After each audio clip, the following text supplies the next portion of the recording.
My name is Ryan and I'm in recovery.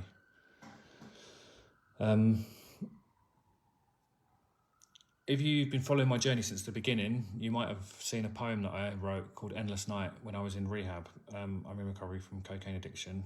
And we got asked in rehab to write a kind of breakup letter with our drug of choice. And I did a poem instead called Endless Night, which I posted. I think it was the second thing I ever posted on here. And I've written a lot of poetry and stories and songs. I play guitar and I was in a few bands back in the day, which is how I ended up working in the music industry.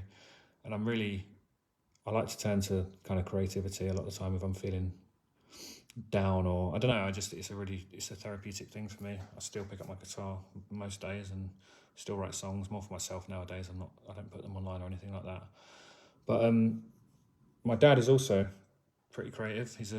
He's never a musician, but he's a music fanatic. He was a pretty well-known DJ back in the day. He used to have his own sound system that he toured around, and he was a David Bowie fanatic. My middle name is actually Bowie, so that gives you a little insight into how much of a Bowie fan he is.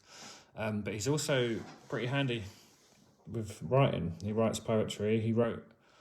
My mum and dad broke up a long time ago when I was a teenager, and around the same time my dad's business went under and we had a death in my family, so it was a pretty heavy time for everyone. But yeah, it took a toll on my dad. His mental health really suffered, and during that period he wrote some really, really beautiful, amazing poetry. I think some of it actually got published. It's pretty dark, but I find it very moving, and there's one in particular that really resonates with me that I thought I'd read out here. I've just got it on my laptop, so I'll read it out. The poem is called The Clock That Tells No Time. The madness that surrounds me within the confines of my head creates a paranoia as I listen to what is said. Collect up all the victims, the persecuted and the lame, the self-inflicted, contradicted, unstable and insane. Suffering in silence, happy to be alone. Lock the door, switch off the lights, disconnect the telephone. Do not disturb me, not this early, not tomorrow, nor today. I have a bad side within my mad side of a personality thrown away. I am the keeper of my castle, the prisoner of my mind. I am numb without emotion or expression of any kind. I stare into a mirror, a reflection cold and sad. I wonder if it's me I see, slowly going mad. No method in my madness, no illusion to be free. I read the words of Benjamin, he only speaks to me. I sit with all the madmen, I listen to their lies. There is no in-between, you know, the madness never dies.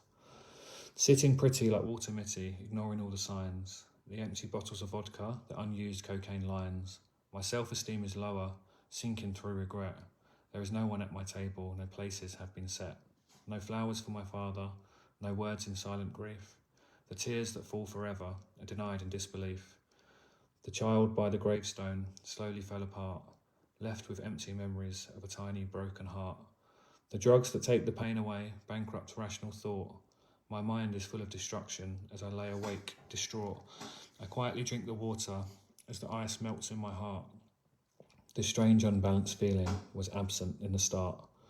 Naked imagination, faces full of death, crossed my chest like a Catholic and murdered like Macbeth. The demons of the darkest night visit me once again. How do you tell a mother her only son's insane? The echoes of an empty room, the coldness of my bed. The hands I see don't belong to me like the voices in my head. Someone please take care of me, won't you hold my hand? Take me to another place, but do you understand? I cannot see the river, I cannot touch the trees. I cannot smell the flowers or feel the summer's breeze. The cork that sinks in water, the clock that tells no time. Asylum-seeking schizophrenics, please form an orderly line. Yeah, I think that's really beautiful, really moving. If anyone else has any poetry, doesn't have to just be on recovery, but feel free to send it over. If it resonates, I'll read it out here.